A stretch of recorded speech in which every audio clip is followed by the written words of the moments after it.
నారా లోకేష్ యువజన ఫౌండేషన్ వ్యవస్థాపకులు స్వర్గీయ మండపాక దుర్గాప్రసాద్ 32వ జయంతి సందర్భంగా సూర్యనారాయణపురం రంగయ్య నాయుడు వీధి దుళ్లవారి సందులో ఉన్న అడపవారి సత్యమ తల్లి మందిర నిర్మాణం కోసం ఫౌండేషన్ తరపున 20 సిమెంట్ బస్తాలను విరాళంగా అందించారు. స్వర్గీయ మండపాక దుర్గాప్రసాద్ తాతగారు, మండపాక వీరనాగన్న, స్వర్గీయ అడప శివరామలక్ష్మి కుటుంబ సభ్యులు, స్వర్గీయ జ్యోతుల బాబి కుటుంబ సభ్యులు గతంలో ఈ ఆలయ నిర్మాణంలో సహాయ సహకారాలు అందించారని ఫౌండేషన్ రాష్ట్ర అధ్యక్షుడు మండపాక సుబ్బు పేర్కొన్నారు.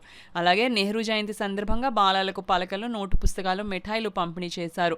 కార్యక్రమంలో దేవాలయ చైర్మన్ అడపా చంద్రశేఖర్, కాకినాడ జిల్లా అధ్యక్షులు బత్తుల సూర్యప్రసాద్, కాలాడి వెంకటేష్, దుళ్ళా రాజబాబు తదితరులు పాల్గొన్నారు. ఇవ్వడం జరిగింది.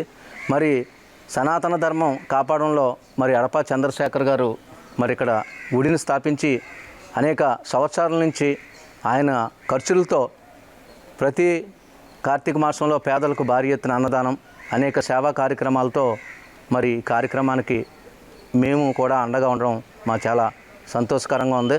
ప్రతి ఒక్కరు కూడా, ప్రతి హిందువు మన సనాతన ధర్మం కాపాడుకోవడానికి అనేక విధాలుగా అనేక సహాయాలు చేస్తూ మన హిందూ మతాన్ని కాపాడుకోవాలని కోరుకుంటూ మరి ఈ అవకాశం ఇచ్చిన నాకు చంద్రశేఖర్ గారికి నా హృదయపూర్వక అభినందనలు తెలుపుతూ ఈ కార్యక్రమానికి విచ్చేసిన బత్తుల సూర్యప్రసాద్, కాలాడి వెంకటేష్ వారి టీం అందరికీ నా హృదయపూర్వక అభినందనలు తెలుపుతూ చంద్రబాబు నాయుడు గారు, నారా లోకేష్ గారు, టీడీ జనార్దన్ గారు, మన ఎంపీ పెంగళి ఉదయ శ్రీనివాస్ గారు, సానా సతీష్ గారు, కొండబాబు గారు, బుచ్చిబాబు గారి ఆశీస్సులతో మరి అనేక సేవా కార్యక్రమాలతో చేస్తున్న ఫౌండేషన్ సభ్యులందరికీ నా హృదయపూర్వక అభినందనలు తెలుపుతూ కెనడాలో దోళ్ళవారి సందులో అడపవారి సత్యం తల్లి ఇంచుమించు 20 సంవత్సరాల నుంచి వెలిసిందండి.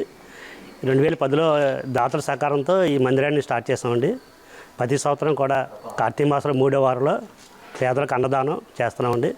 ఈ గుడి నిర్మాణం గురించి మండపా సుబ్బు గారికి తెలియజేస్తాం. ఆయన వెంటనే స్పందించి నారా లోకేష్ ఫౌండేషన్ తరఫున 20 బస్తాల సిమెంట్ మాకు అమ్మవారికి ఇచ్చారు.